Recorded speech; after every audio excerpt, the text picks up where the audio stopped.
Hey, ñëpp lay signé nema hello ma indi beneen mooy sikki sàkk dem bay dàq hello ma indi beneen melo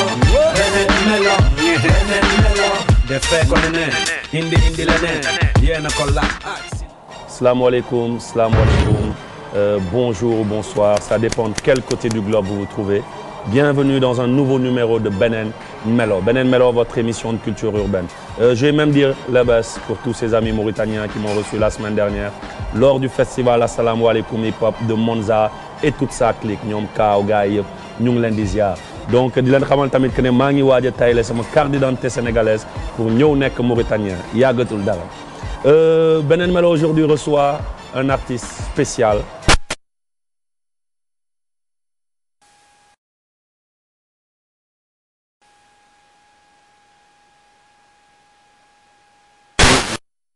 Ceux qui ne connaissent pas Lam Toro, voici un petit aperçu de l'artiste.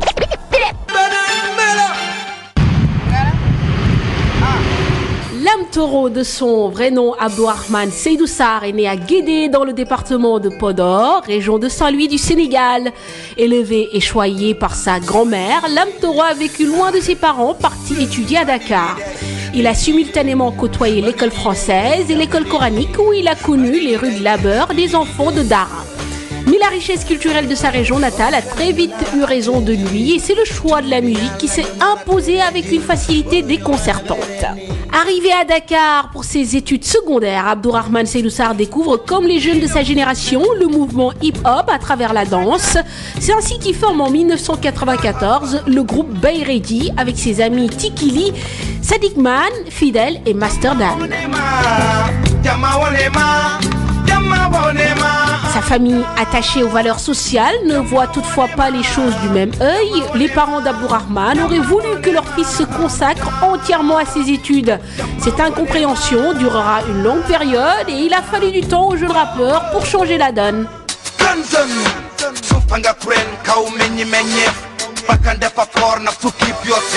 C'est grâce au succès des premières heures qu'Abdourahmane, convaincu de la voie qu'il s'est choisie, a réussi à s'imposer.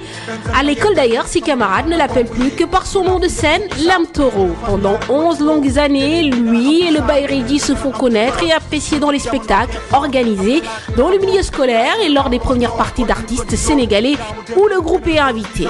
En 2004, avec une motivation sans faille, Lam Toro et Tikili continuent le chemin. Ils réussissent à s'autoproduire en mettant sur le marché un album intitulé Yonwi. C'était en septembre 2006. Plébiscité par les professionnels du hip-hop, le produit figure parmi les nominés de la 6e édition du Festival Hip Hop Awards dans les catégories suivantes: meilleur album, meilleur clip, révélation de l'année. Le groupe Bayredi se taille alors une place de choix dans le milieu du rap reggae en contribuant au rayonnement du hip-hop sénégalais. Après la dissolution du groupe, Lam Toro poursuit sa carrière en solo et sort en 2008 son premier single nommé Ndile.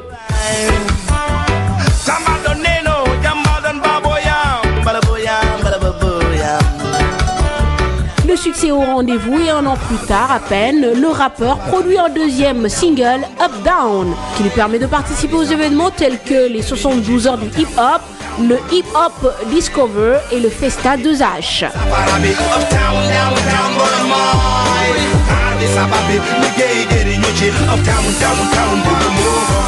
En 2012, un style différent voit le jour avec le single Le Copain Serrer qui fait un tabac dans tout le Sénégal.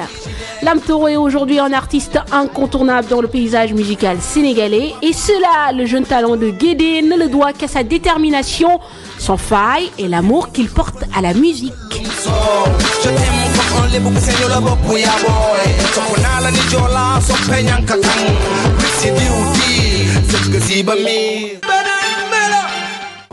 Waaw ni ngeen koy gisee kookoy Lam Toro dans sa biographie discographie di leen rappeler que ñu ngi fii nii ci Sea Plaza au Red Bull du Sea Plaza encore une fois qui nous accueille dans ce magnifique cadre. Lam Toro, salamu alaikum. waaleykum salaam. ndaanaan Lamtoor man ndaanaan Lamtoor la yow salaamaaleykum. waaleykum salaam. grand naka mu. sant bu baax yaa ngi ci jàmm. alhamdulilah naka journée bi. waaw mais ni cool la. jaajëf jaajëf ñëw nga daajal ma fi ay jus yu neex. déggal jëlee la banlieue bi fële sax ak ñëw. indi ma fii si Plaza tu vois dundaloo ma àjjana ah. jaay déggal mais naka mu. oui nice. naka waa Thiaroye. sant ñoo ngi ci jàmm. ñu ngi ci jàmm alhamdulilah. Lamtoor dañu bëgg nga définir sa bopp boo ñu doon wax kuy Lamtoor xam naa ne métti na. mais à chaque fois dañ koy laajte artistes yi fi jaar naka nga ñu mën a définir Lamtoor kuy Lamtoor. bon Lamtoor benn gars bu simple la tu vois. bëri jàpp xam nga. waaw xam nga juddoo Fuuta Tooro maanaam plus précisément Guédé chantier. benn dëkk boo xam ne foofu ay baykat ñoo fa nekk ak ay sàmmkat xam nga. ma nekk ci famille boo xam ne foofu famille boulanger la en même temps famille paysanne la tu vois. ñamay ngeen di tool foofu noonu. xam nga fa laa juddoo nekk ak sama maam bon ba ay 86 87 comme ça. ma jógee foofu ñëw fekk samay parents fii nii Wakaam. bon ñëw dugg école primaire di jàng ba benn moment ñu toxu foofu dem dëkk Thiaroye Azur. par la suite ay booru 93 94 comme ça bon mouvement école bi nekk ci dooleem. bon ma nekk school xam nga bon am feeling bi xool gars yi xam ne lii neex na ma. bon musique nekk ci man. parce que tamit boo nekkee village lépp li ñu fay dund tamit benn moment je sais pas dafa am ñoo xam ne ñoo ngi fi mais mënuñu comprendre village bu ko am. lépp loo fa dund rek aar la que ce soit nga nekk ci tool yi que ce soit nga nekk ak xar yi que ce soit nga nekk ci napp bi lépp aar la maanaam son la quoi son et lumière la da nga koy gis di ko dégg donc affaire boobu nekk ci man bon. yow ban année nga jógee village exactement. à 86 mais dama doon retourner foofu chaque année pour dem vacances seeti sama maam. boobu yaa ngi am ay ñaata at. maa ngi am bon 86 77 comme ça tu vois maa ngi amoon 9 ans. damay jóge foofu. mais 9 ans yi ma fa passé mun naa la ne maa ngi koy fàttaliku ba tey ndax dama amoon benn maam bu baax il est décédé en 88 kooku moo ma yaroon mu ngi tudd Bana Aminata Lig kooku mooy sama lépp tu vois moo benn instant ba mu gaañoo ma jóge foofu ñëw fii ci parents yi mais dama doon dellu Fuuta chaque année hivernal damay dellu foofu dem bay dama doon bay ba sama kii nii di génne ay affaires quoi waaw te loolu dama ci sant sama waajur wu góor parce que apprentissage la woon pour ñun ñu xam suñu bopp xam suñu origine xam suñu jógee donc loolu moo waral ba tey nii boo ma gisee damay dox yor sama kaan yor sama caaya tu vois indi beneen feeling voilà boo xam ne da ngay xool xam ne lii am na appartenance loolu maa ngi koy bégee sama waajur wu góor moom moo ma inculqué maanaam que ni nit ki say tradition toujours yow da nga ko war a fonk da nga ci war a nekk bon c'est ça quoi. loolu tax on le ressent beaucoup dans tes musiques xam nga dañuy gis culture tukulóor bi bien mais séeréer yi mere nañ la.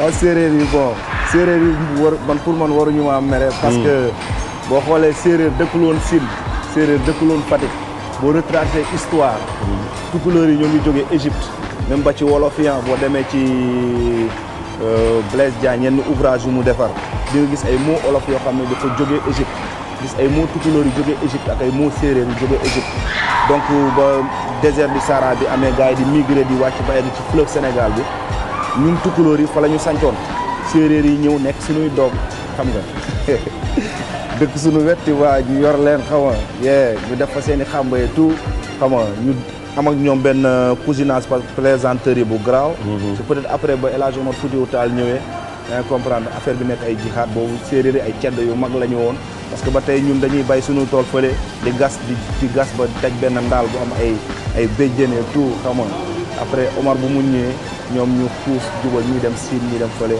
amati waaw xam mais loolu nañ ci ñëwaat ci morceau bi nga def copain séeréer xam naa nañ ko ñamal gars yi tuuti pour gars yu xamul Lamtoor comme je vous le dis on est dans ce magnifique cadre du Sea Plaza au Red Bull du Sea Plaza encore une fois avec notre artiste préféré on va dire notre artiste hors du commun monsieur Lamtoor ndaanaan Lamtoor lan mooy sa plat préféré pour fan si lay seetaan. man waaye man dama bëgg a coob de. xëy na ci yow waaw comme tout Sénégalais rek ceebu jën yow ceebu jën bi la quoi ceebu jën moom maa ngi foogoon ay plat tukulóor nga may génneel ay laaj ciiri ay. voilà bon am na lu ma bëgg a fàttali nit ñi tuuti tamit. parce que boo gisee ñun suñu dëkk dañoo teel a bay ceeb Guédé chantier. jamono yi chinois yi ñëwee foofu implanté ñoo njëkk bay ceeb presque ci zone fleuve Sénégal bi donc man pour man ceeb ci boppam gars yi waruñu koo gën a xam ndax ñun dañ koy cultiver et puis on habite tout près du fleuve Sénégal tu vois donc pour nga napp am sa jën dem sa tool génnee sa ceeb ut say chou-pommé tout lépp nga xam ne dafa tegu ci saa si da nga koy dagg mu doon produit bu cool ni ñu bay ko ci ni mu gën a naay sa ñu tegal la ko plat ceeb mais boo ko lekkee Simon dinaa la yóbbu Fuuta boo ko lekkee di nga xam ne ceebu Fuuta bokkul ak ceebu Ndar ay non foog ñu dem foofu ñu dem émission bi sax balaa mu doon gën a neex foofu lañ ko waxante oui benn instant xam nga teg ko ci tool yi mais yoon yemul ci benn est-ce que Lamtoor am na sport préféré day def benn sport préféré waaw man sama sport préféré natation la waaw natation la toujours dama lay delloo fële rek dëkk ba dama la fay delloo toujours parce que nit amul fu dul fu mu jóge quoi man dama doon génn suñu kër nekk boy bu ndaw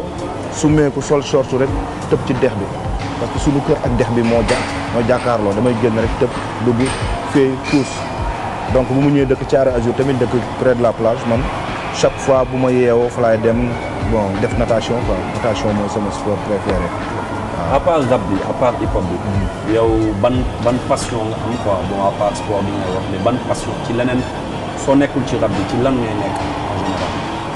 waaw bon bu ma nekkul ci sound bi tu vois maa ngi sama boulangerie papa waaw parce que sama pa moom boulangerie la yor bu ñu jógee Fuuta tamit kër gi ma màggee tamit ay fuuru ban ñoo fa nekkoon ok ba ma ñëwee fii tamit fekk pa bi mu léegi liggéey ci boulangerie bi bon presque man bu ma demul concert su ma demul répétition chaque jour bu ma doon dem concert sax dinaa dem boulangerie ba pare liggéey li may liggéey ba pare soog a yëkkati samay bagage def sama sac dugal sama caaya sama kos sama bante tout dem soog a jubal concert donc pour l'instant loolu rek laay def musique bi ak boulangerie pa bi ma nekk di fa liggéey quoi. donc boulangerie bi sa passion la bokk quoi wala le fait que sa papa am boulangerie moo tax nga tey wala job boobu tamit da la neex. waaw bon job bi daf ma neex parce que man pour man lu neex sama papa rek neex na ma parce que sama papa moom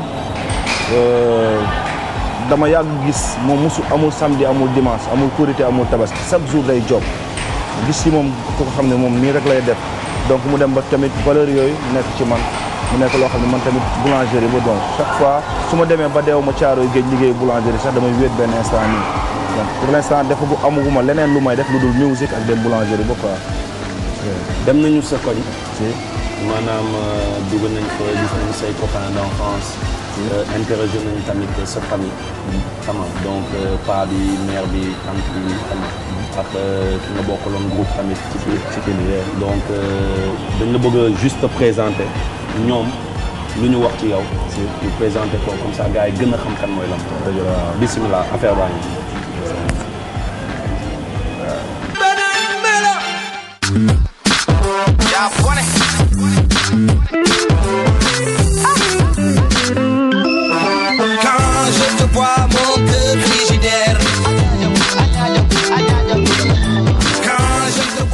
quand mu nekk xale il était turbulent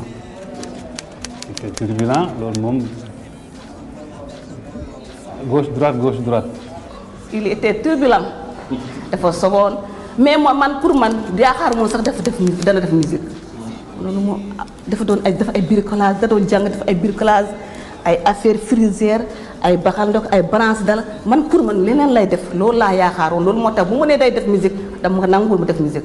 ah là xeex nañ si lu bari parce que man xaw ma ko du sama cosaan te teel na mouvement rap dafa génn rek moom pratiquement mu dugg si. il était très jeune man lu ma bëggoon pour moom c'était qu'il continue ses études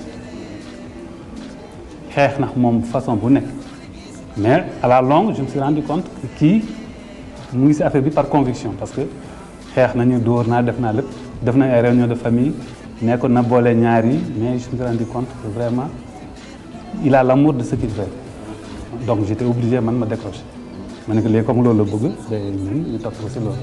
bu njëkk bi moom dañ ko bëggoon mu jàng ndaxte jàngar mu am BFEM mu ne moom day bay jàng bi dugg ci musique bi. ndaxte fu mu ne nii gis na parents am ñu ngi ci liggéey bu mu liggéey papam dafa sonn moom dafa bëgg teel a dugg ci musique bi comme ça mu mun a génn dimbale parents am mais nekk na ci musique bi bu yàgg mais pour affaire bi daal da ngay waaru te ñun moom dañ ko tere ba sonn pour musique yow bëgguñu woon ndaxte ñun dañ bëggoon mu continuer jàng ba fu mu yem. c'est un plaisir parce que moom daf ko gëm ñun tam bu dem mu yàgg ñu gëm moom lu mu gëm donc ñun lu ñuy ñaan pour ñun dañuy wax ne xëy na yéex na te problème de promotion wala affaire yooyu mais depuis mu génnee seen kas yi mu génne yëpp surtout man temps bu génnee taanu bon je sais pas après daf ko modifié mais man première version bi ça m'avait vraiment touché. moom amul problème nangul ñu paaraayam xol bi moom baax na moom en tout cas lu mu muntu doon moom am na xol bu baax xol bi baax am bari na kii tuut mais xol bu baax la yore man musique bi doon sama sago mu ëpp li muy def léegi te fu mu ne def ci sonn ñu dimbale pour génn mu tekki ndax pour le moment âgé na tam te musique bi commencé na depuis bu mu nekkee xale jusqu'à présent mu ngi fi toog rajo yëpp dugg na ci dañu toog bay instant sax dootu leen dëggat na defe ne dañuy